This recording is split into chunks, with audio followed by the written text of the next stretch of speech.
चलिए हजारों साल पुराना इतिहास पढ़ते हैं। सम्राट शांतनु ने विवाह किया एक मछुआरे की पुत्री सत्यवती से।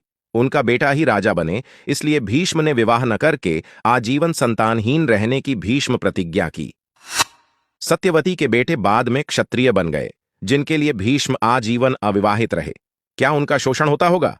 महाभारत लिखने वाले वेद व्यास भी मछुआरे थे, पर महर्षि बन गए, गुरुकुल चलाते थे वो। विदुर, जिन्हें महापंडित कहा जाता है, वो एक दासी के पुत्र थे। हस्तिनापुर के महामंत्री बने। उनकी लिखी हुई विदुर नीति राजनीति का एक महाग्रंथ है। भीम ने वनवासी हिडिंबा से विवाह किया। श्री कृष्ण दूध का व्यवसाय करने वालों के परिवार से थे। उनके भाई बलराम खेती करते थे, हमेशा हल साथ रखते थे। यादव क्षत्रिय रहे हैं, कई प्रांतों पर शासन किया और श्री कृष्ण सबके पूजनीय हैं। गीता जैसा ग्रंथ विश्व को दिया। राम के साथ वनवासी निषादराज गुरुकुल में पढ़ते थे। उनके पुत्र लवकुश महर्षि वाल्मीकि के गुरुकुल में पढ़े, जो वनवासी थे। तो ये हो गई वैदिक काल की बात। स्पष्ट है, कोई किसी का शोषण नहीं करता था, सबको शिक्षा का अधिकार था। कोई भी पद तक पहुंच सकता था अपनी योग्यता के अनुसार। वर्ण सिर्फ काम के आधार पर थे, वो बदले जा सकते थे, जिसको आज इकोनॉमिक्स में डिवीजन ऑफ लेबर कहते हैं। वो ही प्राचीन भारत की बात करें तो भारत के सबसे बड़े जनपद मगध पर जिस नंद वंश का राज रहा, वो जाति से नाई थे। नंद वंश की शुरुआत महापद्मनंद ने की थी, जो कि राजा नाई थे। बाद में वो राजा बन गए, फिर उनके बेटे भी, बाद में सभी क्षत्रिय ही कहलाए।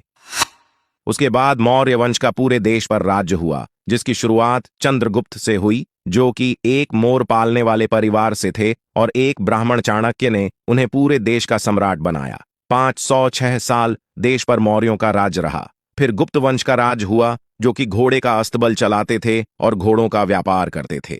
140 साल देश पर गुप्ताओं का राज रहा। केवल पुष्यमित्र शुंग के 36 साल के राज्य को छोड़कर 92% समय प्राचीन काल में देश में शासन उन्हीं का रहा, जिन्हें आज दलित पिछड़ा कहते हैं। तो शोषण कहां से हो गया? यहां भी कोई शोषण वाली बात नहीं है। फिर शुरू होता है मध्यकालीन भारत का समय, जो सन 1100-1750 तक है। इस दौरान अधिकतर समय, अधिकतर जगह मुस्लिम शासन रहा। अंत में मराठों का उदय हुआ। बाजीराव पेशवा, जो कि ब्राह्मण थे, ने गाय चराने वाले गायकवाड़ को गुजरात का राजा बनाया। चरवाहा जाति के होलकर को मालवा का राजा बनाया।